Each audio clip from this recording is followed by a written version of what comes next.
Bienvenue dans cette formation continue JS. Le but de cette courte séquence est de te donner une vue d'ensemble des nouveautés dans le programme JS, plus différentes informations qui concernent ton sport en particulier.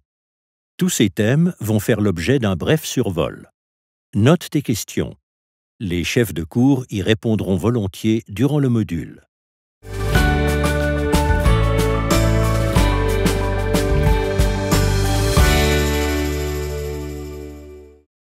Que doit savoir et savoir faire un moniteur ou une monitrice JS et quelle doit être son attitude pour pouvoir réaliser des activités JS de qualité?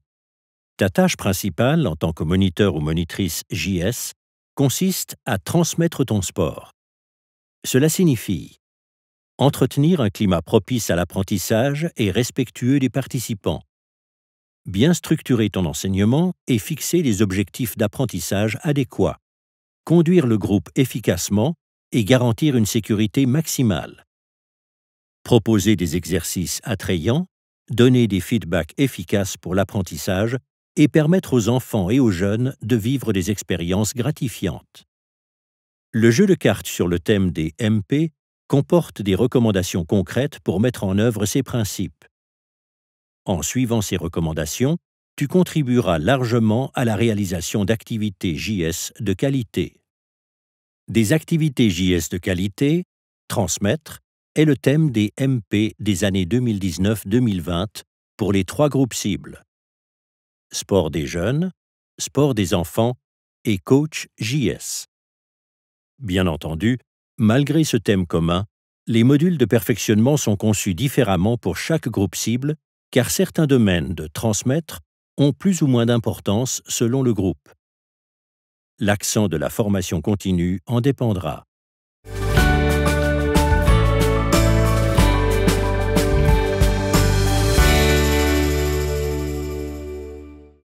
Comment les tâches sont-elles réparties entre le coach JS et toi en ce qui concerne les offres JS? Le coach JS annonce et clôture les offres au sein de son organisation. Il t'accompagne dans ton activité de monitrice ou de moniteur et te soutient autant que possible. Tu es essentiellement responsable du bon déroulement des cours et des camps. Un autre point est toutefois aussi important: la tenue des contrôles de présence, CDP, dans la banque de données pour le sport. En cas de besoin, il est possible d'y saisir des activités supplémentaires. Une fois que tu as clôturé le contrôle de présence, c'est le coach qui prend le relais. Il contrôle les données et transmet l'offre à l'organe de contrôle qui va la vérifier également en vue du paiement de la subvention. Comme nous venons de le dire, tu es responsable du contrôle de présence qu'il faut remplir sans attendre et de façon exacte et véridique. Seuls les enfants et les adolescents qui ont effectivement participé à l'activité JS donnent droit à des subventions JS. C'est donc le CDP qui sert de base au calcul des subventions. L'obligation de remplir le CDP est une obligation légale. Tout manquement à cet égard aurait des conséquences pour le club. Au mieux, il verrait sa subvention réduite. Au pire, dans les cas les plus graves ou en cas de manquement réitéré, la subvention serait intégralement supprimée.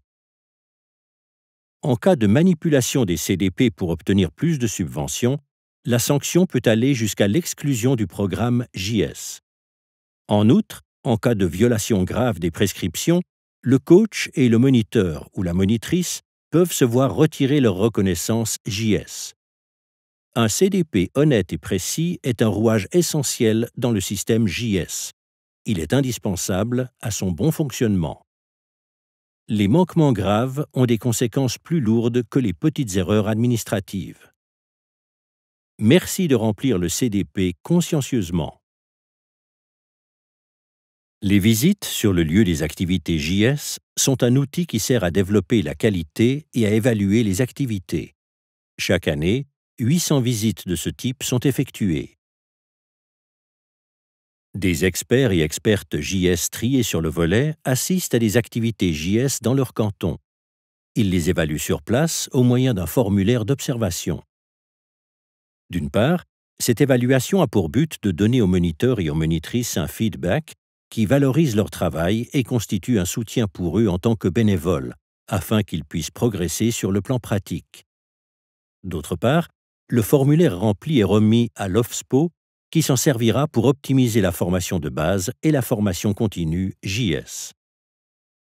Le formulaire porte sur des caractéristiques de la pratique des moniteurs, par exemple la durée effective du temps d'apprentissage ou le degré d'estime témoigné aux participants, ou encore la clarté des instructions données. À cet égard, il existe des parallèles avec les contenus du thème des MP 2019-2020. Si tu reçois la visite d'un expert, sache que tu bénéficieras d'un feedback constructif qui te permettra d'évoluer, de progresser sur le plan pratique et d'optimiser tes stratégies de transmission. Le service spécialisé Intégration et Prévention existe depuis janvier 2018. C'est un service de la Haute École fédérale de sport de Macolin qui fait elle-même partie de l'Office fédéral du sport. Il s'engage en faveur d'un sport loyal et intégrateur dans lequel la sécurité des sportifs est assurée. Ce service prodigue des conseils, dispense des formations et élabore des outils didactiques pour aider les personnes qui, comme toi, transmettent leur sport à relever les défis qu'elles rencontrent en matière d'intégration et de prévention. En résumé, ce service œuvre en faveur de l'égalité des chances dans l'accès au sport, de la participation au sport de tout un chacun et de l'ancrage des valeurs positives du sport dans la société. Actuellement, dans le domaine de l'intégration, le service se concentre sur les sujets sport avec les personnes handicapées et diversité culturelle dans le sport. Dans le domaine de la prévention, il s'occupe principalement des thèmes toxicomanie et addiction, violence, dopage et questions de proximité et de distance, notamment abus sexuels. Concernant les abus sexuels, divers interlocuteurs, des services spécialisés et des organisations, peuvent apporter de l'aide et répondre à tes questions. La Fondation Protection de l'enfance suisse, tout d'abord, qui coordonne le réseau Prévention de la violence sexuelle dans le domaine des loisirs. Les deux organisations régionales Limita et Espace, ensuite, qui proposent des consultations et des cours de formation dans leurs langues respectives. Pour le domaine du sport de loisirs, les partenaires du réseau sont Suisse Olympique et l'OFSPO, avec son service spécialisé Intégration et Prévention. Mobbing, substances interdites, problèmes psychiques, soupçons de violence ou d'abus sexuels dans le club. Un jour peut-être, tu seras confronté ou confronté à un problème de ce genre et tu te demanderas si tu dois intervenir. Le service de conseil de Pro Juventute peut te conseiller à cet égard. Son service de première assistance est joignable tous les jours sans exception, par téléphone et par courriel. Il répondra lui-même à tes questions ou t'aiguillera vers des services spécialisés compétents.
La Confédération encourage non seulement le sport des enfants et des jeunes, mais aussi celui des adultes.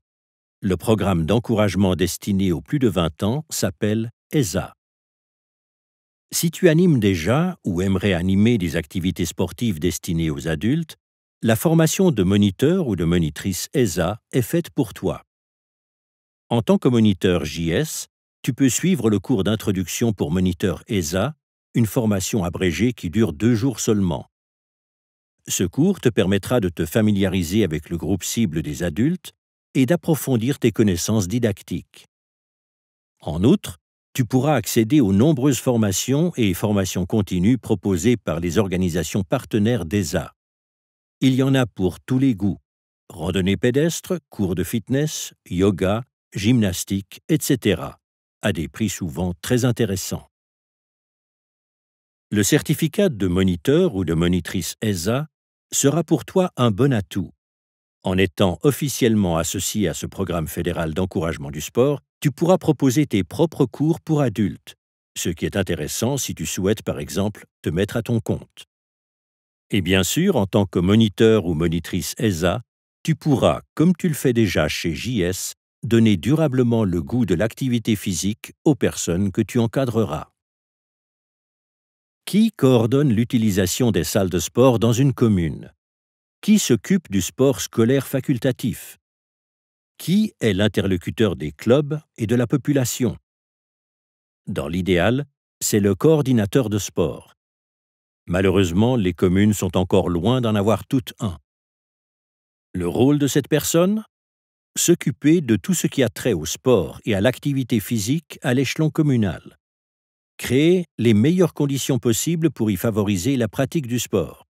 Cela peut aller de la coordination de l'utilisation des salles de sport entre les clubs à la mise en place de nouveaux équipements tels que terrains de football ou pistes de pump track. Le coordinateur de sport travaille main dans la main avec tous les acteurs du domaine: clubs, écoles, particuliers, prestataires commerciaux tels que centres de fitness et bien sûr, habitants. Si nécessaire, il crée de nouvelles offres, par exemple des cours de karaté dans le cadre du sport scolaire facultatif ou un camp de sport de neige communal. Il ou elle est donc la personne ressource qui veille à ce que les habitants de la commune aient des possibilités d'activités physiques variées à leur porte. L'OFSPO propose une formation de coordinateur de sport une fois par an à Macolin, en allemand et en français. Celle-ci comporte 5 modules à choix, de 3 jours chacun. Il faut avoir suivi 3 modules pour obtenir le certificat.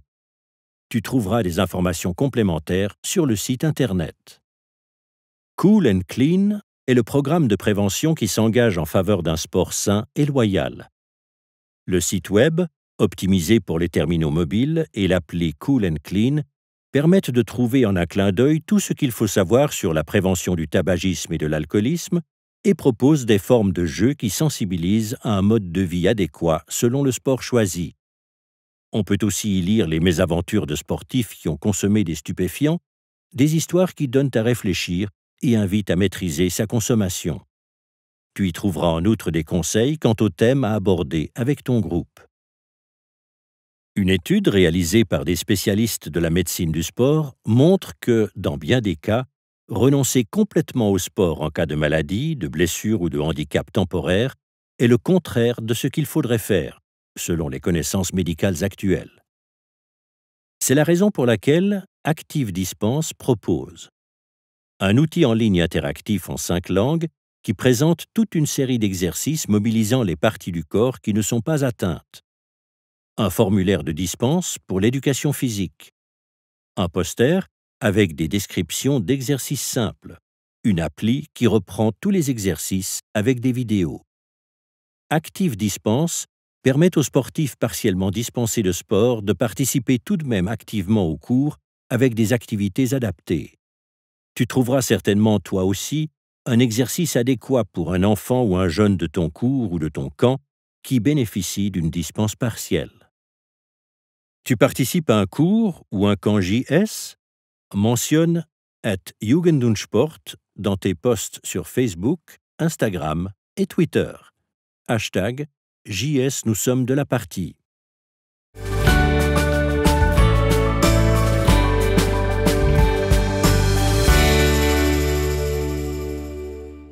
Au nom de Jeunesse et Sport, nous te remercions chaleureusement pour ton travail auprès des enfants et des jeunes. Grâce à toi, ils acquièrent le goût du sport et auront envie d'en faire toute leur vie. Si tu as des questions concernant des formations continues, des cours ou des camps, adresse-toi à ton coach JS. Il te conseillera et t'apportera les éclaircissements voulus. Tu peux aussi consulter le site web de JS où figure un grand nombre d'informations. Nous te souhaitons encore beaucoup de plaisir et de succès dans ton activité de moniteur ou monitrice JS.